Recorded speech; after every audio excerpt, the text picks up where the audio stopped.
Hello, dear friends. Welcome to this program, Our Moments with God.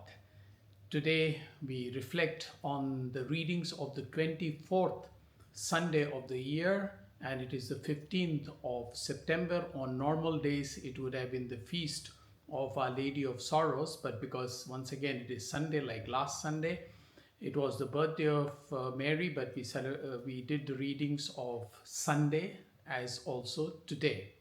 And if you pay attention, these readings are very powerful. And ideally, I would have been outside imagining the road that Jesus was taking with his disciples to the villages of Caesarea Philippi, and there broke out a conversation with Jesus.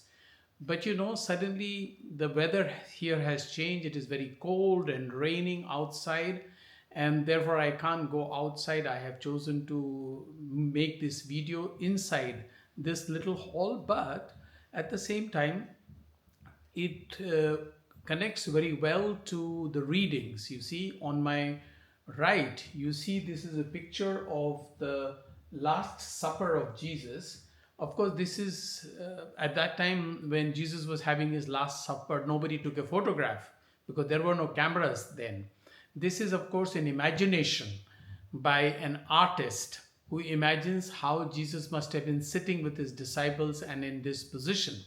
So I am also imagining something else. That is, that as Jesus went with his disciples, on the way he broke out in a conversation, but I don't think that as they were walking, he must have talked, because everybody is walking in different places. But he wanted this important question that he put before them, not as they were walking and casually. I'm sure he made them sit, not around a table, maybe under a tree. He made them sit, and then he had this conversation. He asked them, "What do you think? What do people say about me?" And then you know the answer. Some say that you're Elijah, some others say that you are the prophet. And then he comes and quite pointedly asks them, "What do you say who I am? What do you say who I am?" A very pointed question that could be also directed to you and to me. Jesus asking me, "Who do you say I am?" or "Who am I for you? What have you discovered about me?" I remember a few years ago, I made a retreat with a brother, Christian brother in Chandigarh. And during the retreat, one day he told me, "Dominic, describe to me Jesus in one word that you have never heard him described with. A word that you have never heard about Jesus, but that is your experience." And really, it made me think, because I have heard so many descriptions of Jesus, what is he and all that. But what is he to you? He asked me quite pointedly. And I had to spend a lot of time to really discover a word with which I could describe Jesus, which I had not heard from anywhere else. So something like that is what Jesus is doing with his disciples. And of course, Peter comes up with this answer, as you know, that you are the Christ of the Messiah. Peter must have been very pleased with himself for having an answer, because Jesus agreed with him and told him and the other disciples not to tell anyone about it. That may be another reason for that, and we are not getting into that. But I'm imagining that he was along with his disciples, maybe not sitting around a meals table, but maybe under a tree and something like that, and having this conversation. But then, after Peter had said that you are the Christ, the Messiah, the one who is going to free us from the clutches of the Romans who are oppressing us and who are ruling over us, and you are going to be that Messiah, Jesus suddenly gives them a shock treatment. Yes, shock treatment. Shock treatment, not as in the electrical shock that sometimes in the hospitals they use against some patient for some patients to reawaken some of their faculties, not that. But he used a shock treatment for them to awaken in them about the truth of what Jesus is and what was going to happen to him.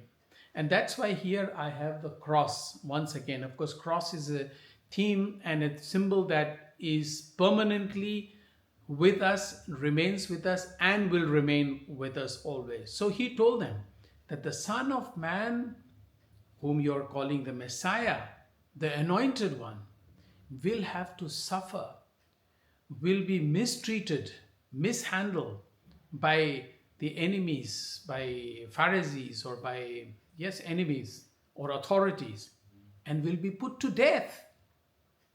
And on the third day, he will rise again. Put to death, that is an absolute shock.